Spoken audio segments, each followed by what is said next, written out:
Hi, I'm back with another video, finally after taking a month off, but I'm back with another figure review, and today I'm reviewing the Neca Ultimate Ghostface action figure, as it says right here. Really awesome looking outside the box. Let's get right into it. Okay, starting off, let's get a good look at the box like I always do. First things first, we got the close-up of Ghostface here, and it says Ultimate Ghostface action figure on the side, on the bottom. On the side, we got picture of Ghostface with a knife in the talk box, the NECA logo. Same thing on this side and the back.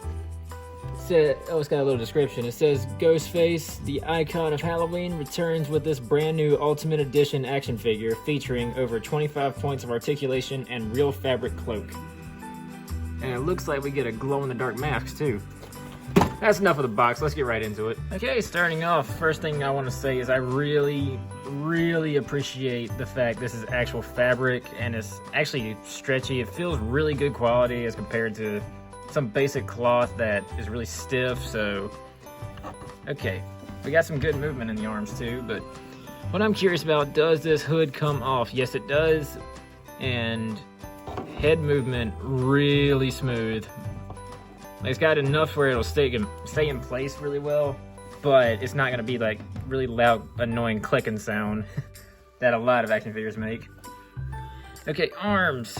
Okay, little bit of resistance in the arms, but I don't feel like it's gonna break if I force it a little bit hard, so feels really smooth, going up and down. Okay, yeah, there's a little bit of resistance there too. So arms are pretty stiff, but at least they're not going anywhere. Okay, the elbows feel like they're single jointed. Can I pull the sleeve up? No, I cannot because it's small.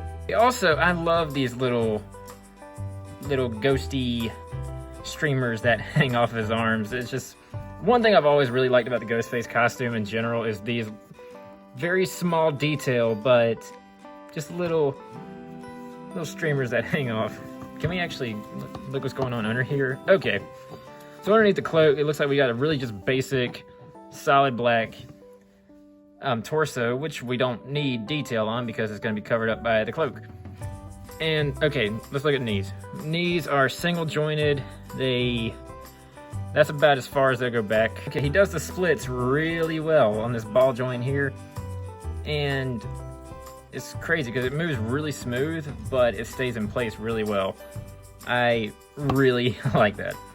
As for ankle joints, there is a joint in the ankle, but okay, it swivels a little tight. You can kind of hear it squeaking a little bit. But as for making them do the Michael Jackson lean, it's not gonna happen. But you can move it about this far forward and flatten it out.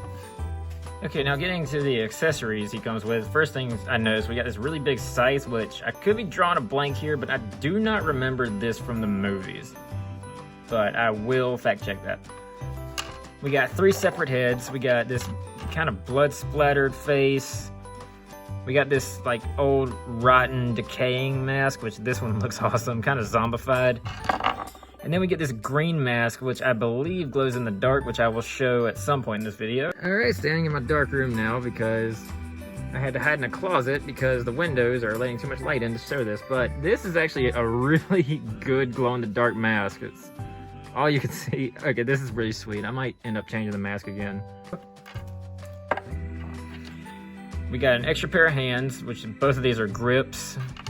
Which, as for the hands he's got on, he's got one grip, which looks like it's for the scythe, and then one kind of open hand for this next accessory, which is the voice changer, talk box, whatever this thing was called. But whatever made his voice change in the movie. And lastly, we got 3 separate knives. We got this is the knife from the first movie, I believe.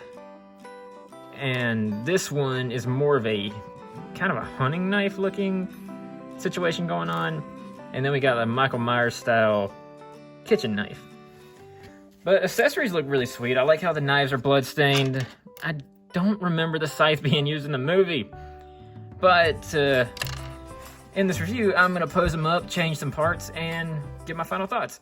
And that's gonna do it for this video. I know this hasn't really been my best review, and it's actually been a while since I've done a review, but really, I don't really have anything bad to say about this figure. If you're a Scream fan like I am, like Scream was the first horror movie I ever saw, so this figure hits really close to home for me.